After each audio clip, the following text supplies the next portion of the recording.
What is the benefit of using an oblique nib holder versus a normal italic nib when doing calligraphy? So I kind of wanted to shy away from this question a little bit because I'm definitely not a calligrapher, but I do know a little bit about this question, so I wanted to at least cover it because I do get asked about it a lot.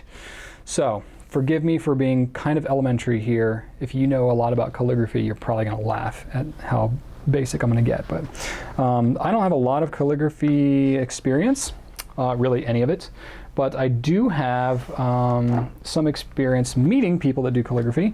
I got to sit down with Michael Saul, a master penman, when I went to Atlanta pen show. That was pretty cool, and he has a handwriting system, which is pretty cool. So he talks about penmanship, and he gives all kinds of demonstrations. This is a really cool thing. I don't sell this set, but it is available at places. I don't know exactly where. I think he might sell it directly. I'm not sure, but he has all kinds of stuff. So how to write different numbers, how to write different letters. But the common thing that you'll notice with kind of the more proper like calligraphy writing, and this isn't even really calligraphy, he has other books that are more specific on calligraphy and stuff like that, which I don't know that I have handy. But then when I was there, he actually wrote me in a flourished Spencerian script. He wrote my name. So really the reason I'm showing you all this is to show that when you are writing with calligraphy in kind of the traditional sense, it's always very much on a slant, okay? And part of that is achieved by turning the page when you're writing.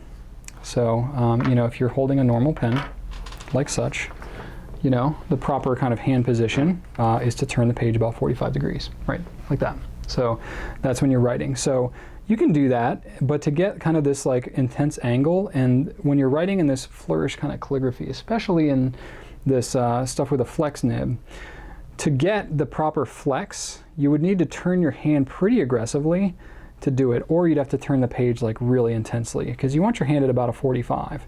So in order to get the flex, you would have to turn the page basically at a 90-degree angle, which is really difficult and not really recommended.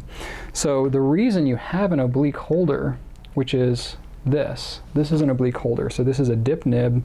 There are no oblique fountain pens. They make oblique nibs, which is a different thing that has to do with the grind on the tip of the nib. That's not what I'm talking about. But the oblique holder has the nib offset. They're also called offset holders too sometimes.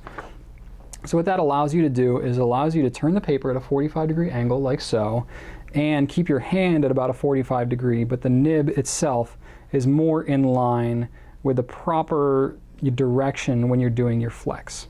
So it allows you to keep the paper in the proper position, keep your hand in the proper position, and do all of your flex and loops and all that kind of stuff, but not have hand fatigue from overdoing it with your hand or overturning the paper.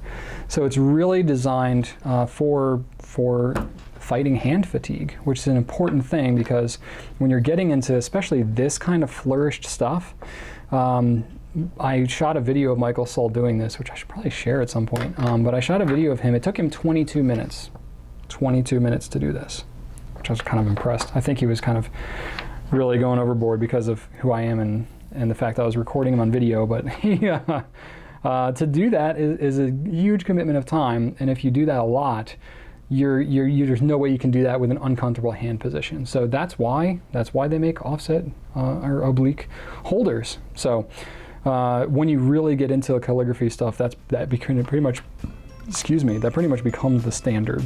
So that's really what it's all about.